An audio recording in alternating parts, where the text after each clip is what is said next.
बिस्मिल्लाहिर्रहमानिर्रहीम। आज का जो हमारा नया लेक्चर है वो है सम इम्पोर्टेंट डिफिनीशंस। केमिस्ट्री में सम इम्पोर्टेंट स्पीशीज़ होते हैं, तो कुछ स्पीशीज़ के बारे में हम बात करेंगे आज। सबसे पहले जो है हमारे पास है वो आइसोटॉप्स।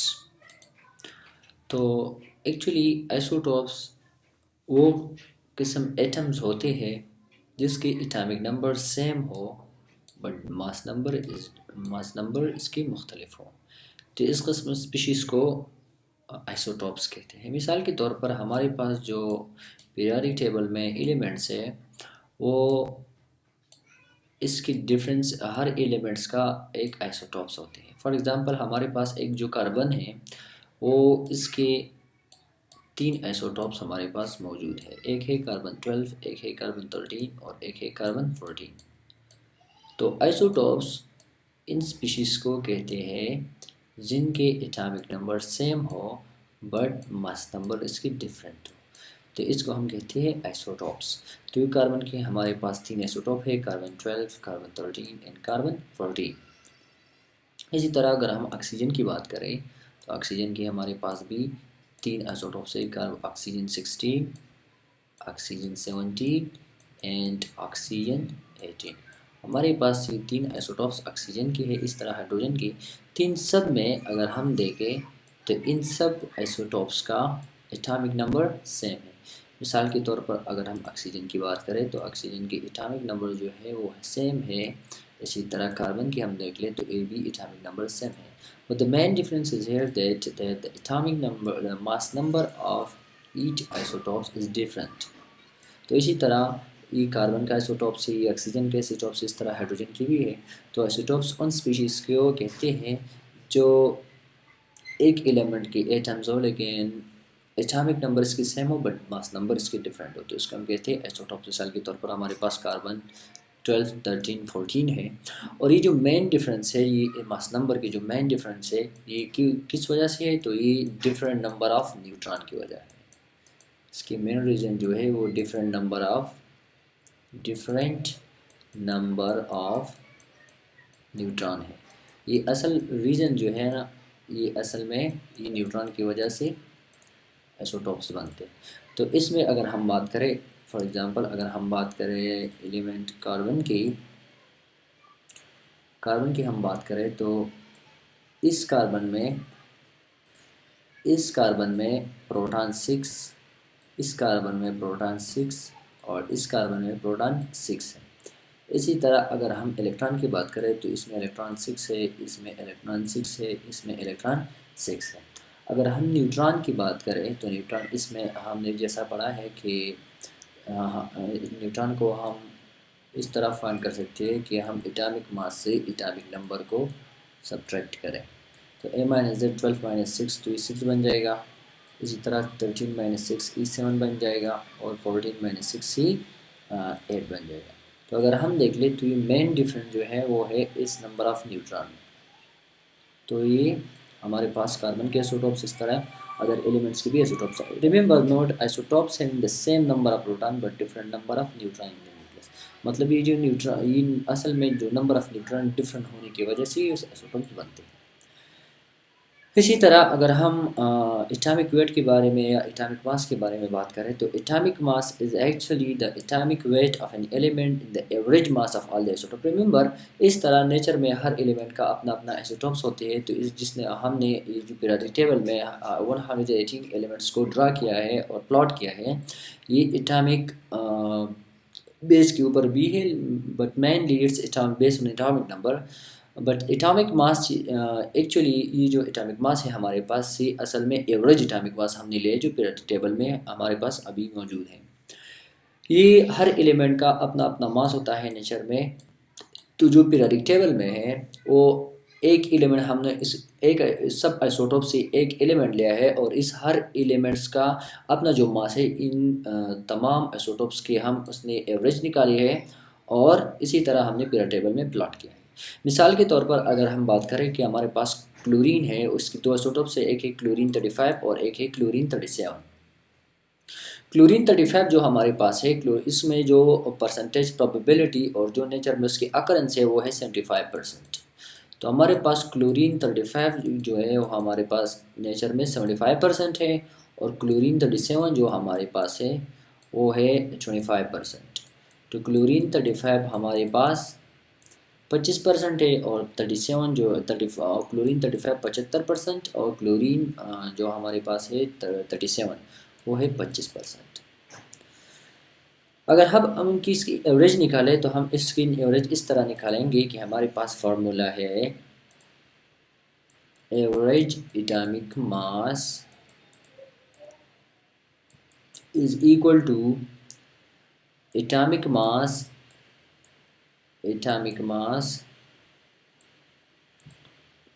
of first isotope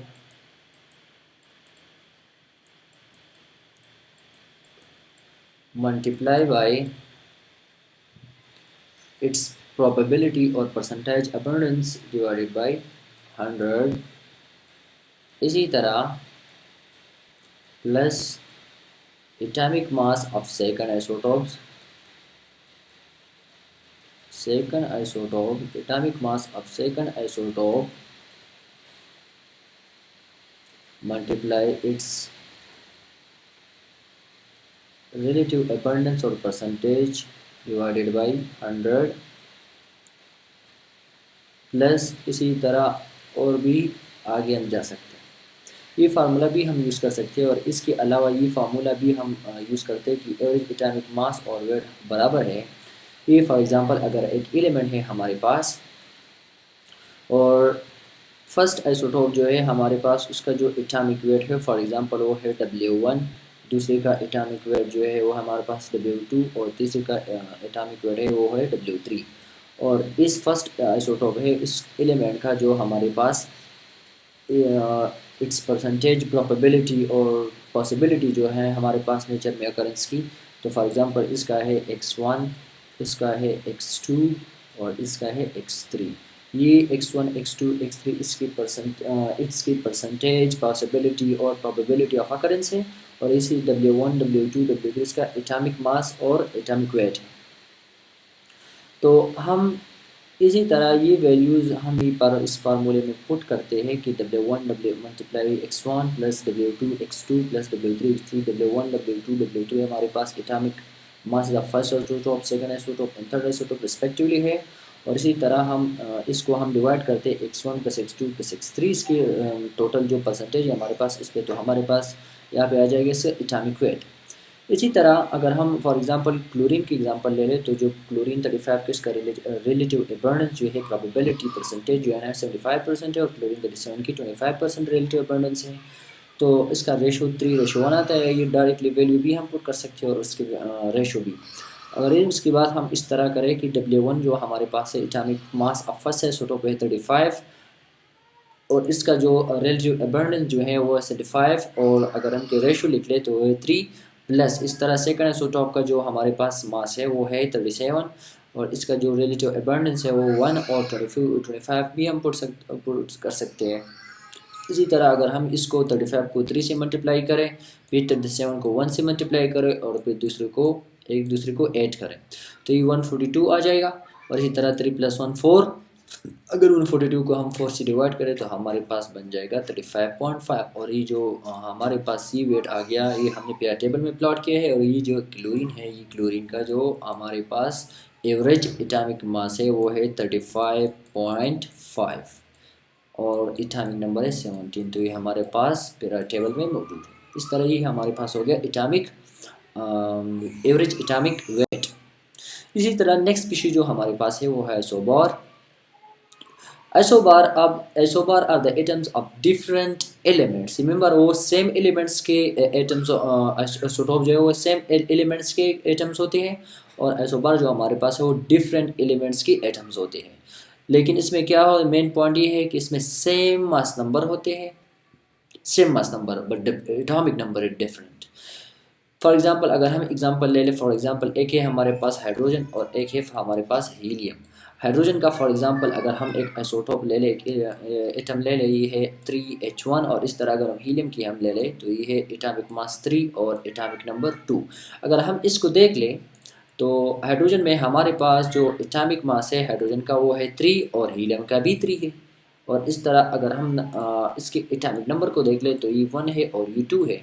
तो ये दो ऐसे एलिमेंट्स हैं कि इसमें एटॉमिक नंबर डिफरेंट है और मास नंबर सेम है, तो इस एलिमेंट्स को हम कहते हैं आइसोबार। आइसोबार वो एलिमेंट्स वो atom of the different element जिसकी एटॉमिक नंबर डिफरेंट और मास नंबर सेम हो, तो उसको हम कहते हैं आइसोबार। और ये मेन रीज़न जो है इसमें ये है कि they have the different number of electron, proton and neutron, but the number of neutron the number of proton and neutron जो है ना वो है सेम है।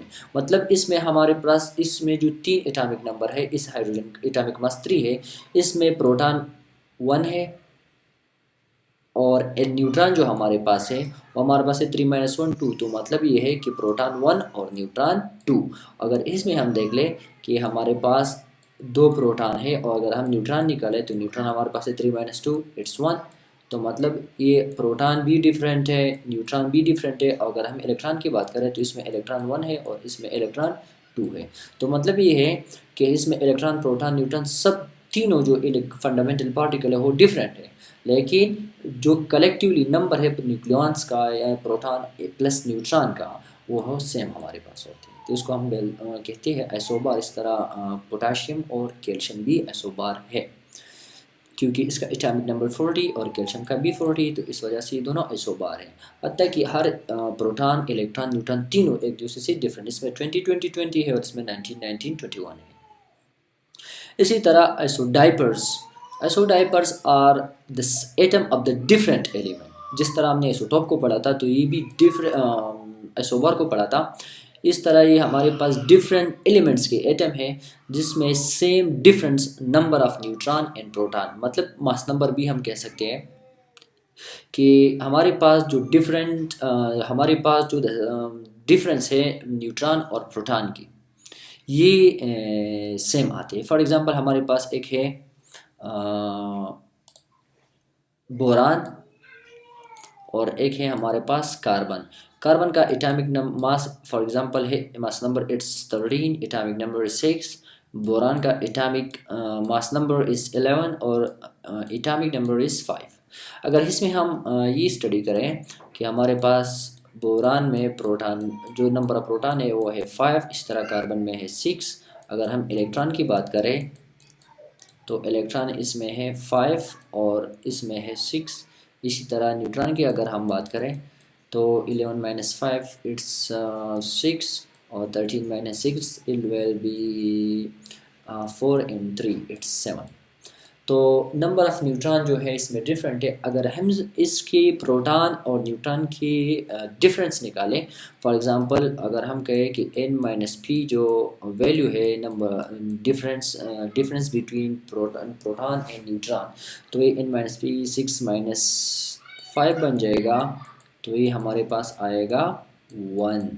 और इसी तरह अगर हम इसका रेशो डिफरेंस निकालें तो 7 - 6 इट विल आल्सो 1। तो हमने ये जाना यहाँ पे कि आइसोडाइपर जो है इसमें हमारे पास डिफरेंट जो है न्यूट्रॉन और प्रोटॉन का वो एक जैसे आता है, और प्रोटॉन, न्यूट्रॉन और इलेक्ट्रॉन सब तीनों एक दूसरे से डिफरेंट होते हैं। इसी तरह हमारे पास जो नेक्स्ट स्पीशी है वो है आइसोटॉन्स और आइसो न्यूट्रॉनिक स्पीशीज़ और आइसोटॉनिक स्पीशीज़ भी हम इसको कह सकते हैं। तो they are the atoms of the different element will have the same number of neutron।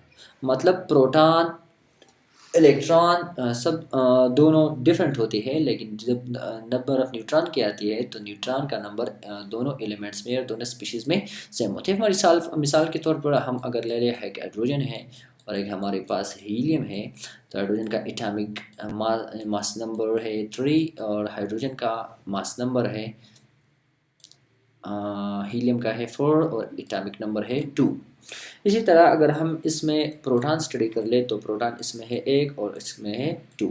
इसी तरह अगर हम इलेक्ट्रॉन की बात करें तो इलेक्ट्रॉन इसमें है 1 और इसमें इलेक्ट्रॉन है 2। अगर हम न्यूट्रॉन की बात करें तो न्यूट्रॉन इसमें है 3 - 1 इट विल बी 2 और 4 - 2 इट विल बी 2। तो यहाँ पे जो न्यूट्रॉन नंबर है ये दोनों एलिमेंट में एक जैसे हैं और प्रोटॉन और इलेक्ट्रॉन दोनों डिफरेंट हैं। तो इस वजह से हम इसको आइसोटोनिक और आइसोटोन्स कहते हैं। इस तरह कैल्शियम और पोटाशियम भी आइसोटोन्स है एक दूसरे की, क्योंकि पोटाशियम में भी 20 न्यूट्रॉन्स है और कैल्शियम में भी 20 न्यूट्रॉन्स है। इसी तरह जो पांचवा है हमारे पास वो है isosteres. Isosteres is they are the molecules actually. ऐसा हमने जितने भी आगे पढ़े वो है पिछले पढ़े, ये सब के सब एलिमेंट्स में होती है, और एसोस्टेट जो है वो हमारे पास मालिक्यूल्स हैं। Actually they are molecule, they are the molecules which have the same number of atoms and electrons. मिसाल के तौर पर हमारे पास एक है for example carbon dioxide and nitrogen oxide for example. हमारे पास दो मॉलिक्यूल्स है इसमें। अगर इसमें हम एटम की बात करें कि हम इसमें एटम्स कितने हैं, तो इसमें एटम जो है हमारे पास वो है 3। 2 हमारे पास है ऑक्सीजन और एक हमारे पास है कार्बन। इसी तरह अगर हम यहाँ पे देख लें तो 2 नाइट्रोजन है हमारे पास और एक ऑक्सीजन है। तो total number of element in carbon dioxide और CO2 इज़ 3 और N2O इज़ आल्सो 3, क्योंकि 2 नाइट्रोजन एक ऑक्सीजन और एक कार्बन 2 ऑक्सीजन। तो एटम्स दोनों में एक ही जैसे हैं, मतलब 3 दोनों में। अगर हम अभी बात इलेक्ट्रॉन्स की करें इलेक्ट्रॉन्स, तो इलेक्ट्रॉन्स कार्बन में हमें पता है कि कार्बन का एटॉमिक नंबर है 6। इसी तरह प्लस ऑक्सीजन, एक एलिमेंट्स में ऑक्सीजन का जो एटॉमिक नंबर है वो है 8, तो ये 8 बन जाएगा। प्लस ऑक्सीजन तो 2 है, तो भी 8 + 8 और 2 को भी मल्टीप्लाई कर सकते हैं। तो इसी तरह 8 + 8 इट विल बी 16 और 6 22। तो हमारे पास जो कार्बन डाइऑक्साइड है इसमें टोटल जो इलेक्ट्रॉन्स है वो है 22। इस तरह अगर हम नाइट्रोजन की बात करें तो हमें पता है कि नाइट्रोजन का एटॉमिक नंबर है 7। इस तरह 7 + 7, क्योंकि हमारे पास 2 नाइट्रोजन है इस वजह से 7 + 7 या 2 को भी हम मल्टीप्लाई कर सकते हैं। मिसाल के तौर पर हम कहें कि 2 × 7, तो दोनों का मतलब एक है। इस तरह प्लस ऑक्सीजन का है हमारे पास 8, तो 7 + 7 14 और 8 हमारे पास बन जाएगा 22। तो हमने ये जाना कि कार्बन डाइऑक्साइड में एलिमेंट्स जो है, एटम्स जो है वो भी 3 है, दो में भी 3 है, इसमें भी टोटल 22 इलेक्ट्रॉन्स है और इसमें भी टोटल 22 इलेक्ट्रॉन है। तो इस स्पीशीज़ को हम कहते हैं आइसोस्टेयर्स। इसी तरह कैल्शियम ऑक्साइड और पोटाशियम फ्लोराइड CaO और KF दोनों जो है वो आइसोस्टेयर्स हैं। इस तरह जो लास्ट वन है हमारे पास वो है iso electronic species. Iso electronic species हमारे पास एटम भी हो सकते हैं, मॉलिक्यूल भी हो सकते हैं और आइंस भी हो सकते हैं, जिसके साथ सेम नंबर ऑफ इलेक्ट्रॉन्स होते हैं। इस स्पीशीज़ को हम आइसो इलेक्ट्रॉनिक, आइसो का मतलब है सेम और इलेक्ट्रॉनिक का मतलब है इलेक्ट्रॉन्स, तो इस स्पीशीज़ को हम आइसो इलेक्ट्रॉनिक स्पीशीज़ भी कहते हैं। मिसाल के तौर पर आइसो इलेक्ट्रॉनिक स्पीशीज़ जो फॉर एग्जांपल हमारे पास है क्लोरीन नेगेटिव। इस तरह हमारे पास एक एलिमेंट है आर्गन। तो आर्गन का जो हमारे पास एटॉमिक नंबर है वो है हमारे पास atomic number of argon is 18। इसी तरह अगर हम क्लोरीन की बात करें तो हमारे पास क्लोरीन की एटॉमिक नंबर है 70। अभी हम अगर देख ले तो यहाँ पे जो क्लोरीन है उसके ऊपर नेगेटिव चार्ज आया है, मतलब इसने एक इलेक्ट्रॉन लिया है, गेन किया है, तो ये एनाइन बन गया है। अब अगर हम इसके नंबर ऑफ इलेक्ट्रॉन की बात करें, नंबर ऑफ इलेक्ट्रॉन की बात करें अगर हम, तो हमारे पास क्लोरीन में 17 इलेक्ट्रॉन अपनी मौजूद थी और एक इलेक्ट्रॉन इसने लिया है, नेगेटिव चार्ज बनाया है, तो ये 18 इलेक्ट्रॉन बन गई क्लोरीन में। अगर हम आर्गन की बात करें तो आर्गन का एटॉमिक नंबर 18 है, मतलब इसमें 18 इलेक्ट्रॉन और प्रोटॉन है, तो मतलब ये स्पीशी और ये स्पीशी जो है हमारे पास ये भी 18 है और ये भी 18 है। तो मतलब इन दोनों क्लोरीन नेगेटिव और आर्गन नेगेटिव में दोनों में 18 इलेक्ट्रॉन है, तो इस वजह से दोनों आइसो इलेक्ट्रॉनिक स्पीशीज़ है। इस तरह अगर हम नेक्स्ट जो एग्जांपल है हमारे पास वाटर है, तो वाटर में अगर हम देख ले तो एक है हमारे पास वाटर और दूसरा हमारे पास है NH3 एमोनिया। अगर हम इसमें बात करें तो हमारे पास टोटल हाइड्रोजन में जो है 1 इलेक्ट्रॉन है, क्योंकि हाइड्रोजन का एटॉमिक नंबर हमारे पास है 1 और इसी तरह ऑक्सीजन का एटॉमिक नंबर ऑक्सीजन का है 8 और हाइड्रोजन का है 1, नाइट्रोजन का एटॉमिक नंबर है 7 और हाइड्रोजन का है 1।